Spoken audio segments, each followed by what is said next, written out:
কামারহাটি ৩১ নম্বর ওয়ার্ডে ঘটনাস্থলে পরিদর্শন করলেন কামারহাটির বিধায়ক মদন মিত্র। তিনি বললেন, গোটা ঘটনাটি বিজেপি চক্রান্ত, পাড়ায় পাড়ায় প্রহরী ব্যবস্থা করবেন। তিনি বললেন, জয়ন্ত সিং, রোহিত সিং, অর্জুন সিং ঘটনা অন্যায় করলে সবাই এক।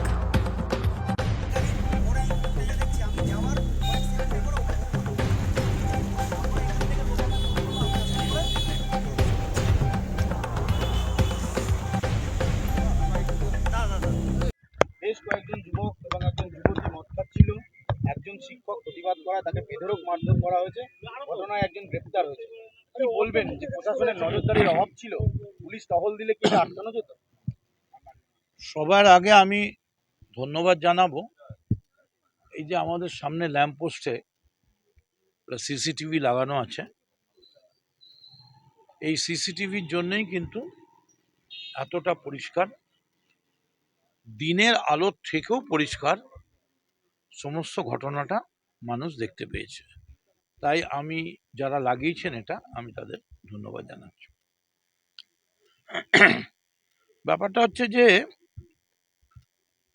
একটা ট্রেন্ড আমরা লক্ষ্য করছি যে কিছু ক্রিমিনাল বদমাইশ বা বেলঘরিয়া এবং বেলঘরিয়ার ৪-৫টা কেন্দ্র করে তারা বিভিন্ন ক্রাইম করার চেষ্টা করছে। ধরুন, আপনি যদি এটা কলকাতা শহর বা কোনো ক্রাইম ওয়ার্ল্ডের ইতে যান, সকাল ৬টার সময় মহিলা নিয়ে বসে এই যে রাস্তাটা নেতাজি পল্লীর একদম ওপেন রোড, পাশেই হচ্ছে আপনার মৈনী মিলের অত বড় বাজার, ঘোলা বাজার, এদিকে লোকনাথ মন্দির। এবং আপনাদের বলি আমি, এই নন্দননগর অত্যন্ত সচেতন, সংবেদনশীল, শিক্ষিত এবং ভদ্র এলাকা, এবং এখানে ১০০%ই বাঙালি। এবং যেহেতু এখানে রাত্রি ৯টা, ৯:৩০ মধ্যেই সকলে শুয়ে পড়েন, যে যার কাজ করে এসে তারা ভোরবেলা উঠে আবার সবাই কাজ শুরু করেন। সেই ভোরবেলা উঠে যদি দেখেন যে একজন মহিলা, এবং সব থেকে বড় কথা, তারা প্রতিবাদ করার পরে তারা চলে যেতে পারত, সেটা না করে তারা যদি ফিরে মারে, তাহলে তো তারা এটা ধরেই নিচ্ছে যা করছি বেশ করছি। আমি মনে করি পুলিশ তদন্ত করছে, আমাদের সমস্ত নেতৃবৃন্দ এখানে রয়েছে। এখানে আমার লোকাল কাউন্সিলর বিশ্বজিৎ আছে, আমাদের তাপু রয়েছে, তমশ্রী আছে, কানু আছে, তারপরে আমাদের জয় আছে, তারপরে বাপি আছে, প্রমিত আছে, সবাই রয়েছে। এবং এইমাত্র আমাদের সঙ্গে মনোজ সাহু এসছে। সবাই, এক কথায় বলতে গেলে আমাদের সমস্ত নেতৃত্বই এখানে আছে। আমার যাওয়ার কথা ছিল গান্ধী মূর্তিতে, ওখানে বাংলা ভাষার যে আন্দোলন চলছে, বাংলা ভাষা বাঙালির মর্যাদার অস্মিতার দাবিতে, কিন্তু আমার দুর্ভাগ্য আমি যেতে পারলাম না ঘটনা এইভাবে ঘটে যাওয়ার জন্যে। কিন্তু আমি একটা মানুষের কাছে আমি আমার আবেদন করছি যে এই যে মাস্টারমশাই প্রতিবাদ করেছেন, এটা ঠিকই, অন্যায়ের প্রতিবাদ করতে গিয়ে তিনি মার খেয়েছেন, কিন্তু মার খেলেও গোটা সমাজ তার সঙ্গে আছে, আমরা সবাই আছি। আপনারাও প্রতিবাদ করুন, প্রয়োজনে পাড়ায় পাড়ায় আমরা আগে যেমন আমাদের নৈশ কমিটি ছিল, পাড়ায় পাড়ায় নৈশ রক্ষী ছিল, আমরা কাউন্সিলরদের সঙ্গে বসে প্রয়োজনে পাড়ায় পাড়ায় গার্ড দেওয়া এবং তাদের একটা মিনিমাম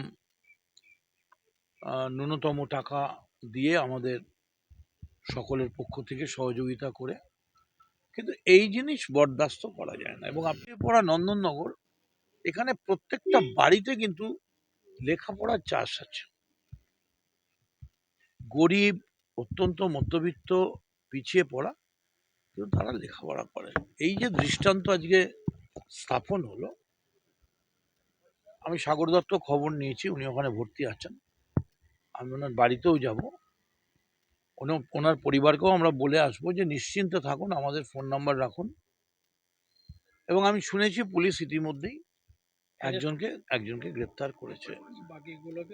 তা আমরা চাইবো প্রশাসন কোনো রকম ভাবে প্রভাবিত না হয়ে নিরপেক্ষভাবে যেভাবে তদন্ত করছেন করুন, এবং আমাদের সমস্ত রকম সহযোগিতা থাকবে, নাগরিকরাও সহযোগিতা করবে।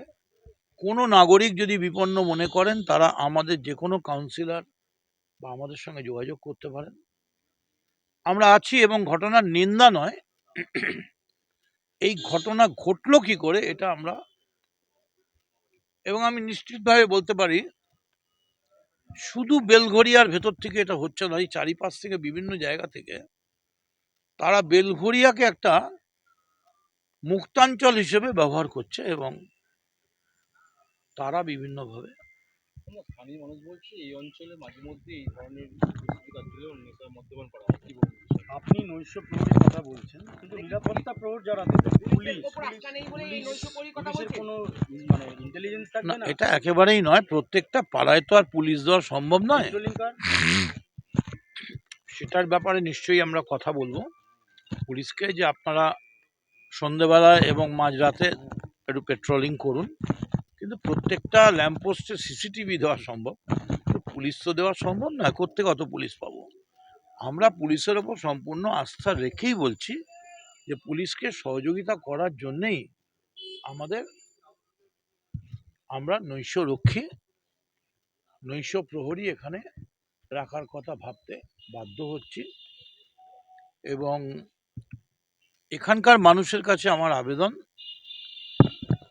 আমরা প্রত্যেক সপ্তাহে কাউন্সিলরদের নিয়ে এখানে একটা করে মিটিং করব, বিশেষ করে নন্দননগরে সমস্ত জনগণকে সঙ্গে নিয়ে সাধারণ মানুষের সঙ্গে ডাইরেক্ট যোগাযোগ করব। এ ব্যাপারে কোনো সন্দেহ নেই, নন্দননগরে পরপর নানা রকম ঘটনা ঘটছে।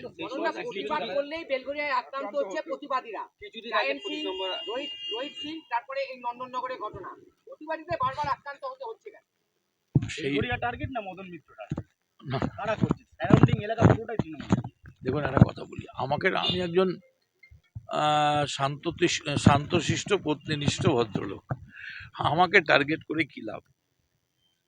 বেলঘরিয়ায় টার্গেট নয়, এটা একটা রেওয়াজ দাঁড়িয়ে গেছে ইন অ্যান্ড অ্যারাউন্ড বেলঘরিয়া, যে এখানে মুক্তাঞ্চল আছে, ক্রাইম করো, বদমাইশি করো, কেউ কোনো এখানে বলার নেই।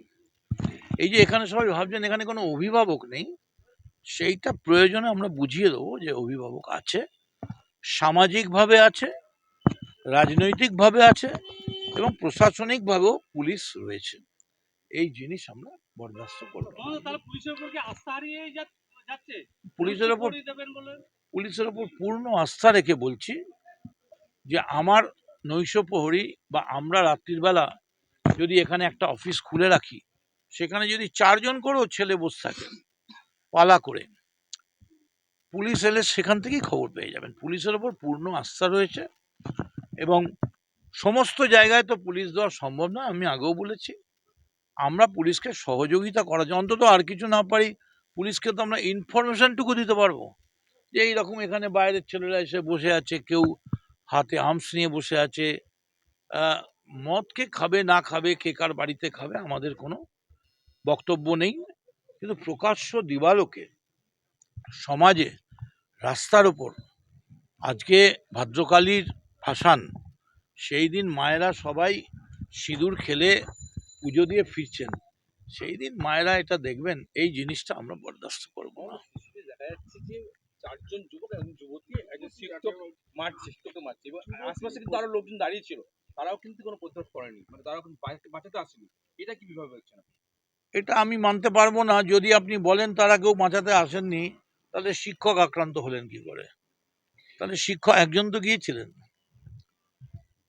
আজকে প্রতিবাদ করতে প্রথমে সবাই যায় না, কেউ একজন এগোয়, তার পেছনে সবাই যায়। আমরা আছি, এই যে আমরা জানিয়ে দিয়ে গেলাম, এবং আমি নিজেও এই এলাকার ওপর নজর রাখবো। যখনই সময় পাবো আমি নন্দননগরে, এটা আমাদের মানে নির্দিষ্ট প্রোগ্রামের মধ্যেই আছে, আমরা চেষ্টাও করি। একটা বিক্ষিপ্ত ঘটনা ঘটে গেছে, যারা মারধর করে তারা কি কোনো প্রভাবশালী, যার জন্য কেউ বাঁচাতে আসেনি কেউ? সেটা পুলিশ বলতে পারবে। আমি তো ব্যক্তিগতভাবে, দেখুন আমার পক্ষে তো কে কোন কোথায় ছেলে আছে তাদের প্রত্যেককে চেনা সম্ভব নয়, তবে পুলিশ তো প্রথমেই নির্বিচারে অ্যারেস্ট করেছে অলরেডি। গ্রেপ্তার করেছে এবং পুলিশের যা বক্তব্য তাতে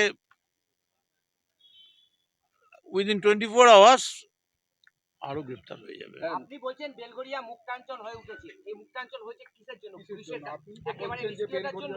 মুক্তাঞ্চল হয়ে উঠেছে বলিনি, বলেছি কিছু গুন্ডা ক্রিমিনাল তারা বেলঘরিয়ার এই শান্তিপ্রিয় নাগরিকদের এই সুন্দর তাদের যে মরুদ্যান মমতা বন্দ্যোপাধ্যায়ের নেতৃত্বে বেলঘরিয়ায় যে সারা বাংলায়, শুধু বেলঘরিয়া নয় সারা বাংলায় আমাদের পাড়া আমাদের সমাধান, এই সব কিছু নিয়ে যে একটা সুন্দর পরিবেশ তৈরি হয়েছে, কিছু গুন্ডা ক্রিমিনাল তারা এটাকে নষ্ট করায় মুক্তাঞ্চল হয়ে উঠে বলিনি।